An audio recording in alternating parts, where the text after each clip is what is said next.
Grey's Anatomy reveals Alex's shocking fate, a Beauty and the Beast prequel series is in the works at Disney+, and the major amount of money MGM could lose after pushing back No Time to Die over growing coronavirus concerns. Here are today's top stories. First, we're breaking down Justin Chambers' Grey's Anatomy farewell. THR's Neha Joy has all the details.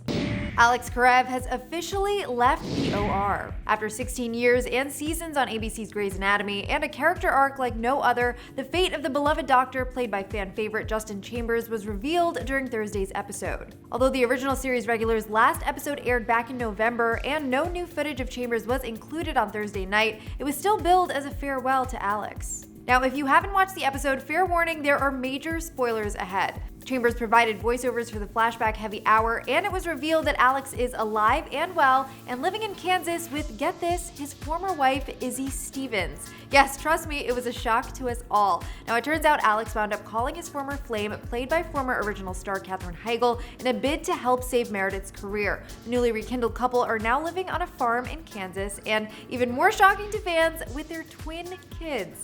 And if you're wondering how that timing works out, well, Alex revealed in a letter to Meredith that Izzy called him about 5 years ago to use embryos they froze years ago when they were married, and she was undergoing chemo as part of her cancer treatment.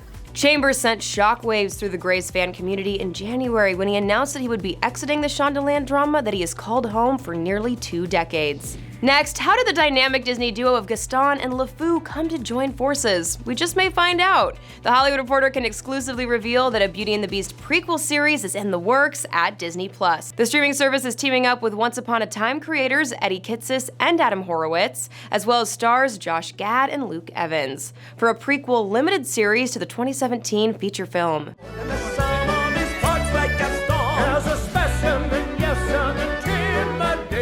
The untitled limited series will be a 6-episode musical event with composer Alan Menken in talks to return as well. Sources say the project, which is currently in the early stages of development, will take place well before the events of the film, and also expand the Beauty and the Beast universe. This is a small village. You are the most gorgeous thing I've ever seen.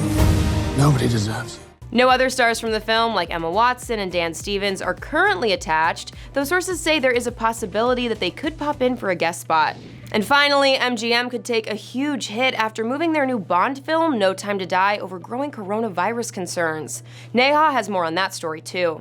After weighing the pros and cons, MGM pushed the upcoming James Bond outing from April to November. Sources tell The Hollywood Reporter that the studio will likely take a $30 million to $50 million hit by moving the film's release back by 7 months when the dust settles. Although a bulk of the marketing had yet to roll out, some marketing outlay already was significant with just 4 weeks to go before the release, including a $4.5 million Super Bowl spot that ran in February. Still, the alternative would have been much more costly. Sources say the studio's decision to move No Time to Die to November 12th in the UK and November 25th in North America was largely based on the economic reality that many theaters across the world have been shuttered in recent weeks, stretching from Japan to Italy.